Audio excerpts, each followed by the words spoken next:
আসসালামু আলাইকুম রহমতুল্লাহ ইন্নালহামদুলিল্লাহ। আজকে আমি যে বিষয়টি নিয়ে আলোচনা করব সেটা হলো যে কারণে হুজুর চান্দাবাই। বর্তমানে এমন একটা পরিস্থিতি হয়েছে, অনেক হুজুরদেরকে মানুষ চান্দাবাই ডাকে। কেন জানেন?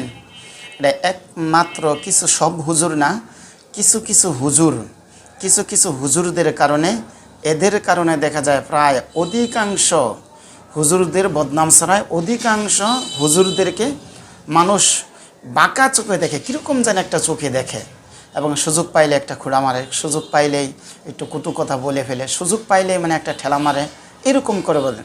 আবার অনেক সময় দেখা যায় অমুক মসজিদের ইমাম সাহেবের অমুক হুজুরের চান্দাবাই ডাকে। কেন জানেন? তখন আমি জিনিসটা চিন্তা করলাম, আচ্ছা চান্দাবাই হুজুর আবার চান্দাবাই হয় কিভাবে? তখন আমি তারপর খোঁজখবর নিয়ে দেখি যে যেই হুজুরকে চান্দাবাই বলে ওই হুজুরের অভ্যাস কি জানেন? ওই হুজুরের অভ্যাসই হলো কালেকশন করা। মানে চিন্তা ভাবনা তার এরকম একটা চিন্তা, সে মানে কালেকশন করবে, কালেকশনই তার চিন্তা। যখন রমজান মাস আসতেছে তখন জাকাতের টাকা কালেকশন করে। যখন আবার দেখা যায় রমজান যখন শেষ হয়ে যায়, যখন কুরবানি চলে আসে, রমজানের ঈদুল ফিতর যখন চলে আসবে তখন আবার ফেতরার টাকা কালেকশন করে।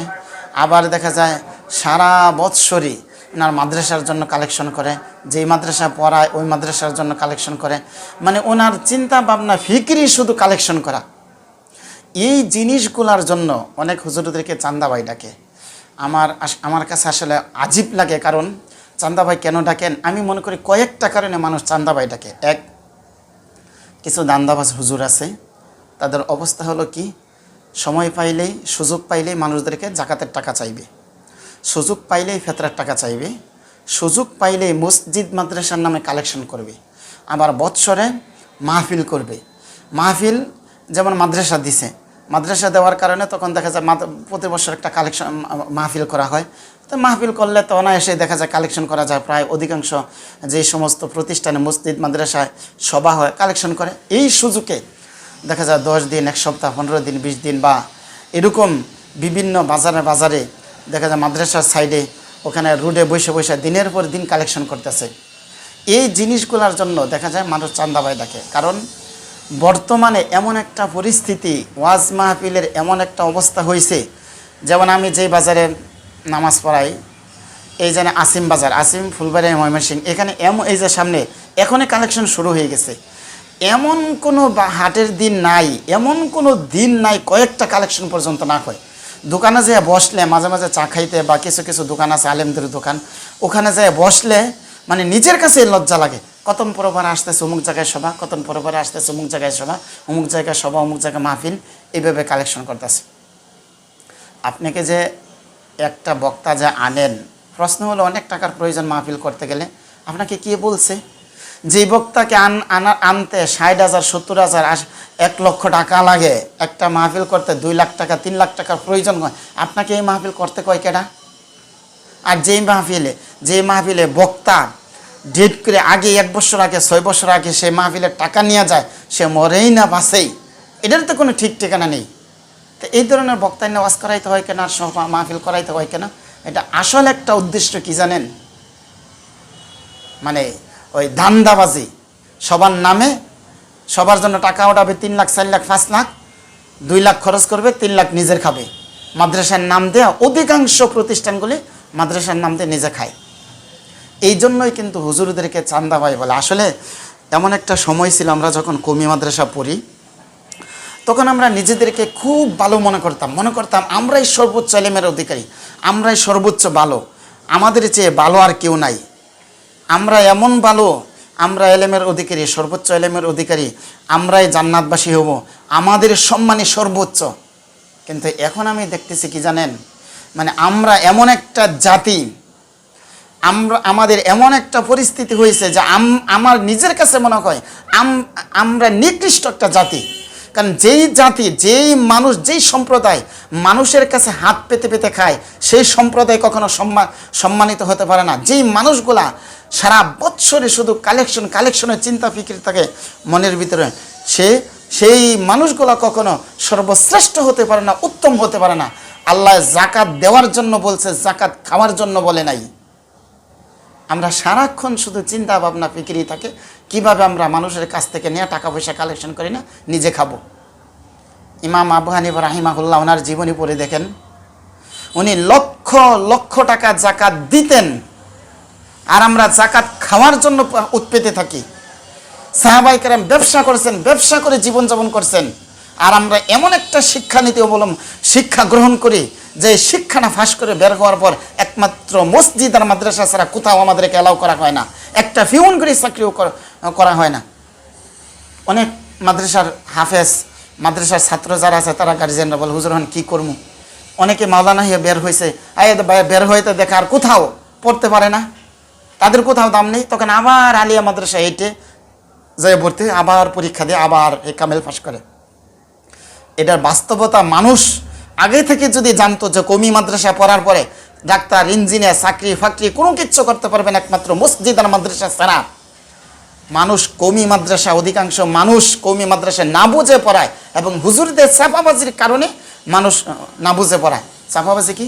একজন হাফেজুল আলেম হলে জান্নাতে 10 জন যারা জাহান্নাম ওয়াজিব হয়েছে আপনার ফ্যামিলির, তাদেরকে জান্নাতে নিয়ে যাবে, এটা মিথ্যা হাদিস, এটা কোরআনের পরিপন্থী।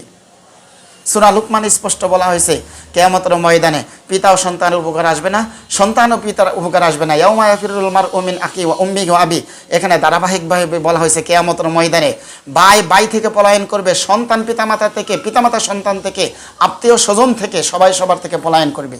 আর আমরা বলি আপনারা কেউ যদি হাফেজ হয়, আলেম হয়, আপনার বংশের ভিতর থেকে জাহান্নামে 10 জন যাদের অবধারিত তাদেরকে তারা কি করবে, ওই জান্নাতে নিয়ে যাবে। এই মিথ্যা আশ্বাস দিয়ে এইভাবে পড়ানো হয়। যখন দেখা যায় কওমি মাদ্রাসার ছাত্র হাফেজ আলেম কোথাও চাকরি করতে পারে না, তখন শুধু শুধু আফসোস করা ছাড়া আর কিছু থাকে না। একটা হাফেজ যিনি হয়, হ্যাঁ কি কম কষ্ট পরিশ্রম করার পরে কি হাফেজ হতে পারে? কোনো দিনে না। অনেক কষ্ট পরিশ্রম করার পর একটা হাফেজ হয়। কওমি মাদ্রাসা 2-4-5 বছর পড়ার পরে সে যখন বের হয়ে যায়, একমাত্র মসজিদ আর মাদ্রাসা ছাড়া কোথাও চাকরি নেই।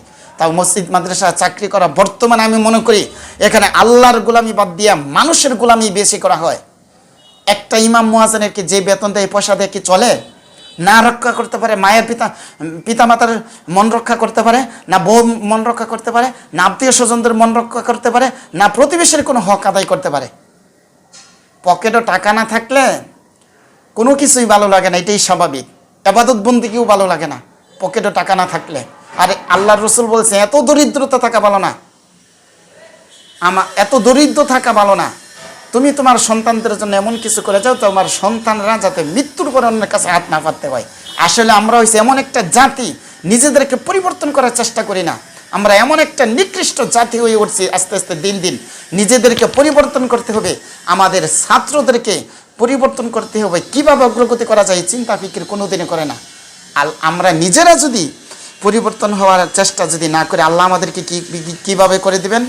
আল্লাহ সুবহানাহু ওয়া তাআলা 13 নম্বর সূরা হলো সূরাতুর রাদ, 11 নম্বর আয়াত আল্লাহ তাআলা বলেন, আল্লাহ ততক্ষণ পর্যন্ত ওই জাতি, ওই মানুষগুলাকে পরিবর্তন করে না যতক্ষণ পর্যন্ত তারা পরিবর্তন হওয়ার চেষ্টা না করে, নিজেদেরকে পরিবর্তন করার চেষ্টা না করবে, ততক্ষণ পর্যন্ত আল্লাহ তাআলা তাদেরকে পরিবর্তন করে না। 8 নম্বর সূরা সূরাতুল আনফাল 53 নম্বর আয়াতে একই কথা বলা হয়েছে। নিজেদেরকে আমরা যদি নিজেদেরকে পরিবর্তন করার চেষ্টা করি, আল্লাহ আমাদেরকে পরিবর্তন করে দিবেন। আল্লাহর রাসূল সাল্লাল্লাহু আলাইহি ওয়াসাল্লাম জামিয়া তিরমিজি শরীফের সহিহ হাদিস 2139 নম্বর হাদিস, আল্লাহর রাসূল বলেন, দোয়া ব্যতীত অন্য কোনো কিছুই ভাগ্যের পরিবর্তন করতে পারে না, এবং সৎ কাজ ব্যতীত অন্য কোনো কিছুই হায়াত বাড়াতে পারে না। আমরা যদি নিজেদেরকে পরিবর্তন করার চেষ্টা করি, আল্লাহ আমাদেরকে পরিবর্তন করবেন। আর নিজেদেরকে যদি গোলামের জাতি হিসাবে রাখার চেষ্টা করি, সারা জীবন শুধু মানুষের গোলামি করে যেতে হবে, মানুষদের কাছে চেয়ে চেয়ে কবর পর্যন্ত চলে যেতে হবে। আর মসজিদ মাদ্রাসায় চাকরি করে আল্লাহর গোলামি না করে মানুষের গোলামি সারা জীবন তোমাকে করে যেতে হবে, এমনকি মৃত্যু পর্যন্ত তোমাকে করে যেতে হবে। তুমি যদি পরিবর্তন হওয়ার চেষ্টা না করো, আল্লাহ তাআলা আমাদেরকে পরিবর্তন করে দিবেন। আমাদের সবাইকে যেন, মাদ্রাসার ছাত্রদেরকে, হুজুরদেরকে, আলেম সমাজদেরকে যেন আমরা সবাই সম্মানের চোখে দেখতে পারি, সবাই যেন সম্মান আমাদেরকে করতে বাধ্য হয়, এমনভাবে ওঠা বসা চলাফেরা করার চেষ্টা করব ইনশা আল্লাহ। আল্লাহ তাআলা আমাদের সবাইকে, দুনিয়ার সব আলেমদেরকে দুনিয়া এবং আখিরাতের কল্যাণ দান করুন, সবাইকে যেন দুনিয়া এবং আখিরাতের কল্যাণ দান করুন, আমাদের সবাইকে যেন নেক হায়াত দান করেন। আমরা বেশি বেশি করে যেন দোয়া করতে পারি, দোয়ার মাধ্যমে ভাগ্য পরিবর্তন হয় এবং সৎ কাজের মাধ্যমে মানুষের হায়াত বাড়ে। এই কাজগুলি যেন বেশি বেশি করতে পারে সেই তৌফিক দান করুন। আমার কথায় যদি কেউ কষ্ট পেয়ে থাকেন, অবশ্যই অবশ্যই ক্ষমার চোখে দেখবেন। আল্লাহ তাআলা আমাদের সবাইকে যেন দুনিয়া এবং আখিরাতের কল্যাণ দান করেন। আসসালাম।